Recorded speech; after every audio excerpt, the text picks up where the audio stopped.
do you think the Dolphins should be doing to look ahead for their future? Well, here's the thing: is you saw Tua there yesterday, and clearly this indicates to me he intends to play again this season once he's done with his injured reserve. And thanks for the call, Chris. That's what it indicates to me. It indicates to me if he's cleared to actually hop on a flight for 6+ hours and is going to be there, and is there. It's not just because he wants to be a great teammate. It's because he's able to do it, right? Of course he wants to go if he can do it. He's cleared to actually take a 6-hour flight after all that. Okay. So, problem is you got to wait 4 games till he gets back, and then you're hoping.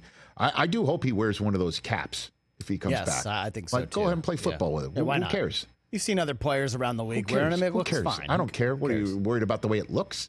Big deal. Give me exactly. I'm not even really paying attention to him either. It's pictures after the game. I was like, oh yeah. Yeah, he's got that thing on. It blends in. Who cares? Yeah. I hope he wears it. They got a home date against Tennessee.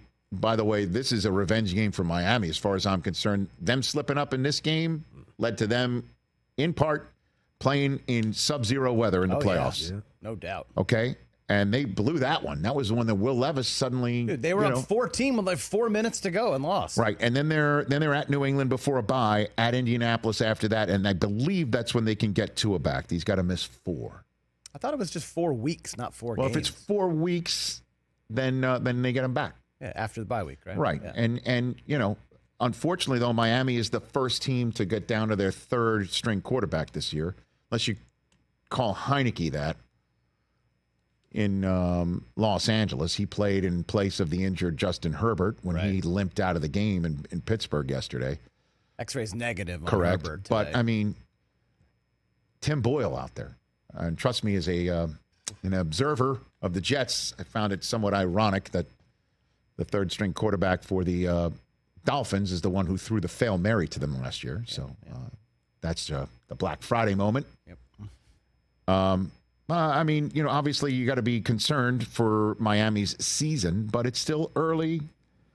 I would counsel them to root for the team that they beat in Week 1 tonight, not to get too far away from the Bills any further than that. But the Dolphins are the only team, I believe, in the National Football League to not hold a lead with any time on the clock this year through 3 games, right? Correct. That they're the one game that they won were 0-0s at the end of the regulation. First time in Week 1 against Jacksonville at the buzzer. They're the only team to not snap a ball with the lead this year. Crazy. No Raheem Mostert, no Tua, no shot in Seattle the way they're playing defense right now. Catch the Rich Eisen Show every single day on the Roku Channel, 12 to 3 Eastern for free.